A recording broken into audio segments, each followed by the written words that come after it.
Hello, today I'd like to talk about norms, condition, and linear system floating point error bounds.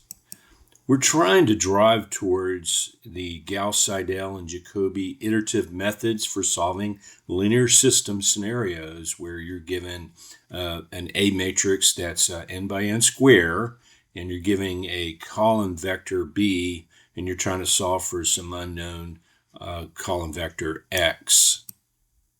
So chapter 11, of course, talked about the matrix inverse of a square matrix. Today we're going to focus on vector norms and matrix norms, and how that works is you've got the double vertical bars here on each of these, and the result that you're getting out of a norm operation is a scalar. And how you get it, if it's a vector norm, you're actually taking the absolute value of each element and you're raising it to the p. So p could be 1 or 2 or whatever. You're raising it to the p, and then you sum all those up, and then at the end you raise the result to the 1 over p power.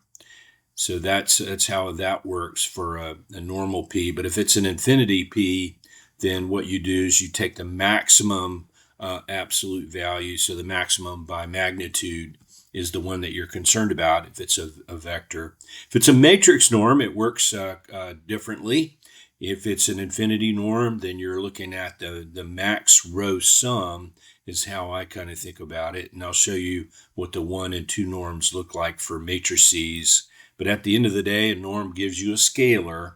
A norm for a vector is different than a norm for a matrix. So you want to make sure you get that. So condition, the reason why I want to look at norms, one of the reasons is a condition. And this sort of gives a relationship between variation in your A matrix versus variation in your X matrix. Now this shows infinity norm, but it could be any norm, and we'll look at different ones. Okay, so this is our example system that we've been looking at. We've got our A matrix, we've got our B matrix, and then when we solved earlier, when we solved for our x1, x2, x3, we got these values plus 2.85 minus 1.95 minus 2.725. So we felt pretty good about that. Remember, there's the inverse. You could use Kramer's, you could use Gauss, but that's that's how a number of ways you can get those answers. But let's take a look at maybe some different norms. So let's look at norms for X. So if it's an infinity norm, you're going to take the maximum out of this. So the maximum by magnitude is going to be 2.85. If we're going to look at the 1 norm, I use the 1 norm a lot. So if we look at the 1 norm, you're going to take the sum of the magnitudes. So 285, 195, and 2.725. So that's going to be 7.525. If it's going to be a 2 norm, then that I think of that as the square root of the sum of squares, and it's magnitude-wise. So even, if they're real numbers, you're going to end up with positive anyway. But anyway, so that's how you would calculate the 3 norms: the infinity norm, the 1 norm, and the 2 norm of the same vector. Let's take a look at the 3 norms for the A matrix. So for infinity norm, it's going to be max row sum, and it's the 1 norm of each row. Okay, and when you put that together, you're going to get 1 plus 8 plus 2, that's going to be 11. 5 plus 2 plus 6, that's going to be 13. And the 6 plus 4 plus 4, it's going to be 14. So it's going to be 14. Max row sum is 14 for this matrix. So that's the infinity norm of a matrix. So the 1 norm is max column sum, so it kind of gets us thinking in a different direction, if you will. So you have 1, 5, 6, 8, 2, 4, 2, 6, 4. In the middle column here is going to give us 14. And doggone it, I said, ordinarily, the one norm is not going to equal the infinity norm, but just by happenstance that it worked out this way. But don't think that's always true. If it's a 2 norm, this is chapter 13 type stuff when we get into eigenvalues. But what you do is you take the square root of the eigenvalues of A transpose A, and then you take the maximum of that. So it's going to be 11.5362. So we haven't really found a good way to use the 2 norms. I've used the infinity norm and the 1 norm for matrices, but I thought I would show it to you. Okay, so I want to get the 3 norms for A inverse, because I'm going to show you why I need to get that. So A inverse looks like this.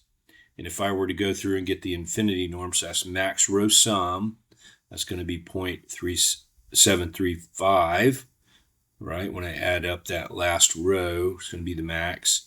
And then for the 1 norm, I need to think about adding the columns. And the max column is going to be from the last one, 0.6125. And then for the 2 norm, I just gave you the results that came from the eigenvalues, right? So 0.5858. Okay, so we won't use that as much right here. All right, so the summary, I'm going to put kind of these together because I need the norms of the A matrix, and I need the norms of the A inverse in order to calculate condition. So the condition is going to be the norm of the matrix times the norm of its inverse. Okay, so kind of put it together. So there's going to be a condition for infinity, there's a condition for P1, and for P equals 2. So condition for infinity is going to be 14 times 0.7375, so it's 10 and change. And then for a 1 norm or 1 condition, we're going to have 14 and 0.6125, multiply those together, and get 8 and change. So the condition, it depends on what your P is. And then for 2, it's going to be 11 for the A, 11.53, etc. And then A inverse, the 0.5858.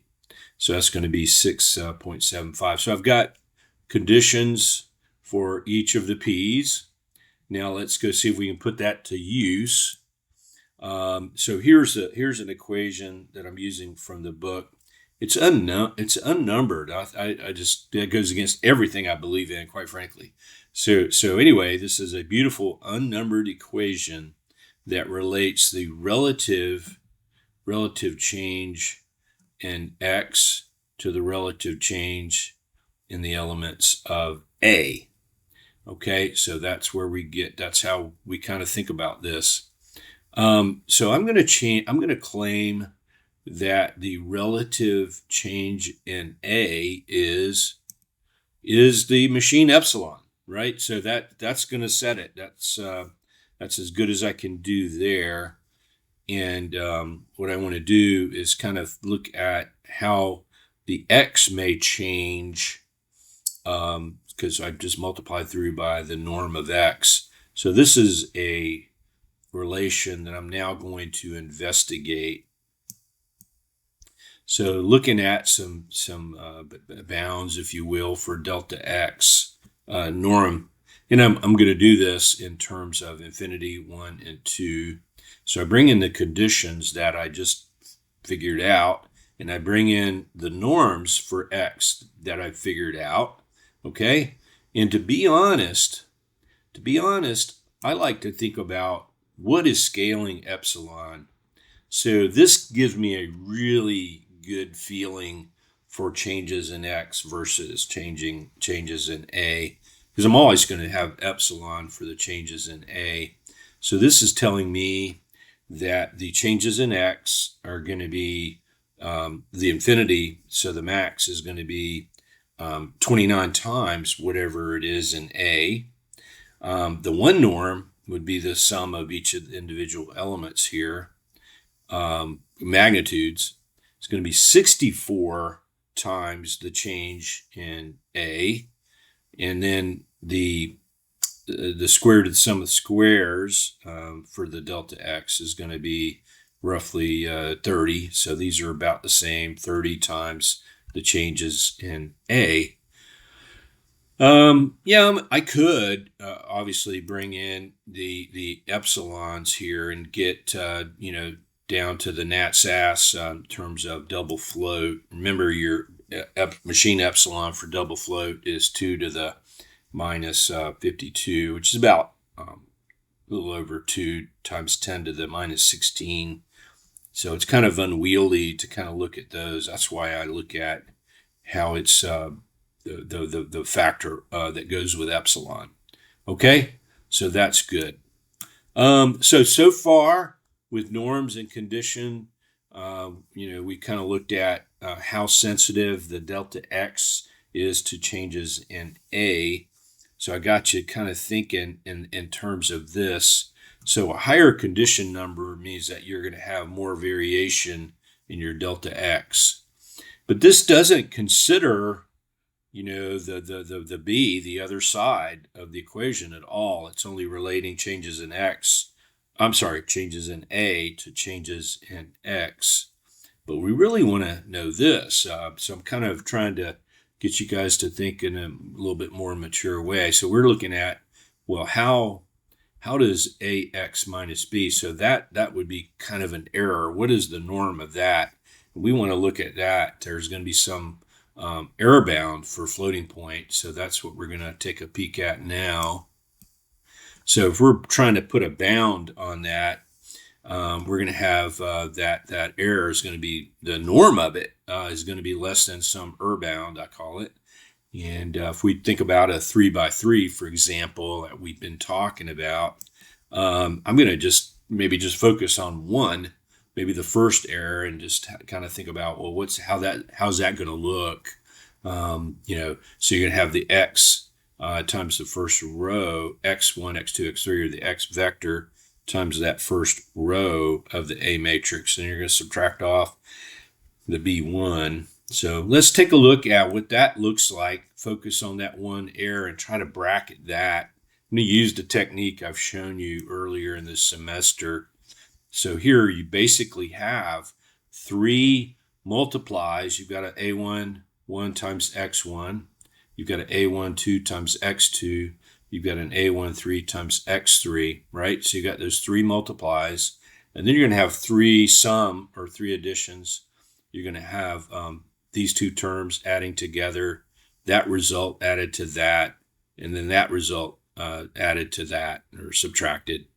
So how that looks is if you kind of think about putting the row sub i's, as I showed you before, showing the relative error floating point operation I, you use row sub 1 for that first multiply, row sub 2 for the second multiply, row sub 3 for the third multiply. Row sub 4 would be for adding those two terms together. Row sub 5 would be adding all that together. And then row sub 6 would be adding that final B1 or minus B1 to the accumulated result. All right, so we've got these 6 operations, and the order is determined for them when we do it this way. So if I take and expand all this out and disregard the higher order, the row 1 times the row 2, etc., then I get this type of thing where the floating point calculation of that error is going to be approximately equal to that first line. Okay, and then what I could do is say, well, my theoretical, that one, and that one, I could pull that all out. That would be my theoretical or true value for E1. And then I have my rows, each term would get its respective rows within a set of parens. Okay, and then you could take that true E1 and bring that over to the floating point calculated E1. Now I'm starting to see that bound because I know each of these rows is going to be less than or the absolute value of each of those rows is going to be less than or equal to machine epsilon. So I can bring those in and think about the triangle law, right? So that's going to be the sum of those is going to be less than 4 epsilon. And that's it. That's going to be my one.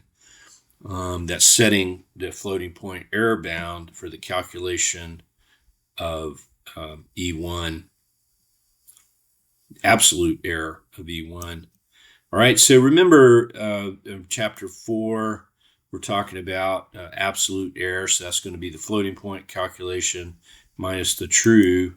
If it's if we're thinking of that particular x as being a perfect root or an acceptable root, then we want this E1, we want the true E1 to be 0. We're not using that one. So for that, since the true E1 is 0, we're going to test if the calculated floating point E1, if that's less than 1, then we're going to say that the x1 is a root. Also, remember, the book has got this notion of looking at how the x's are changing. So I call that a polishing type of thing, because once the x's aren't changing, then what's the point? If they're not, if our resolution for changing x gets really, really small, then what's the point in continuing? So there's kind of two things here at play, at least two. I'm going to add a third one when we get to Gauss-Seidel. But the floating point calculation, if it's above the 1, then you just keep going. And then once you get below 1, you've got a satisfactory x that's less than it's an acceptable root within floating point error. But you keep going if this continues to diminish. You keep going until you get to this point here where, that's when the x's are so polished that you're not making any progress anymore. So you kind of call it a day, and that's a root. All right, so how we can kind of combine this now. So that's kind of one scalar version. That's just, just the FL of E1. But what we can do is we can put the other two in there, the floating, the FL of E2, the FL of the floating point calculated of E3. We put those all together, and we could just call it the one norm of all those errors. And then we could do the same thing for the errors, and call that a one norm. And if the one norm of all of the floating point calculated errors is less than or equal to the one norm of the errors, then we're in good shape. And then we can throw in, how all of the x's are changing if they're polished. We can do that. We could just look at the max. So the book says to use the max of that, and it's looking at this somewhat arbitrary polishing. I call it the book polishing, or the book epsilon, that says it gives you a threshold for looking at how the x's are changing. Okay, so bounding this ax minus b kind of thing, you've got these each of these bounds, the 1, the 2, the 3. And I kind of looked at this and I said, well, you know what? I've got absolute. I've got my A matrix right there. Why don't I just go absolute value on A and then multiply that by the absolute value of the x? So this is not a determinant. This is A absoluted. Every element absoluted, and then x, every element absoluted, and then b is every element absoluted. And then I notice you've got a 4, and a 3. What the hell? Why don't I just make that a 4? And yeah, it's going to be it's not going to be as tight as the but it's damn sure going to be easy to calculate. I just go absolute value of all my A elements, absolute value of all my x, matrix multiply, and then multiply by n plus 1. in this case. Not going to be as tight as the but it's going to be something pretty easy to calculate. Right, so it's a matrix form, absolute values, not a determinant. It's absolute value. And then after you do that, you do the one norm of that and multiply by epsilon, and that's going to be your threshold for acceptable x values. Okay, so let's take an example.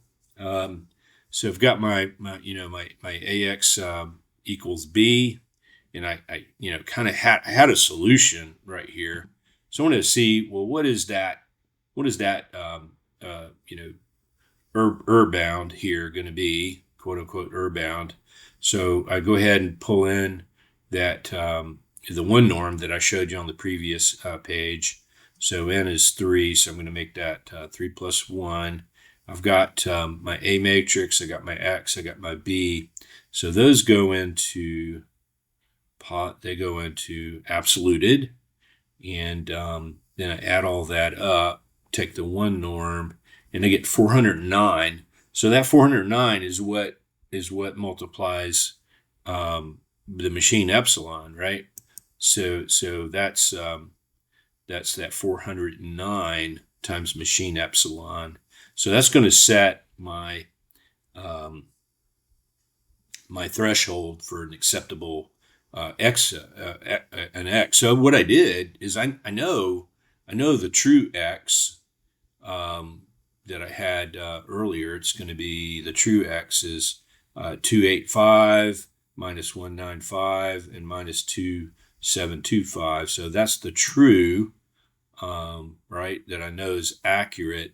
But I tried to think about, hey, I'm just going to move a little bit away from that, and I'm going to make sure that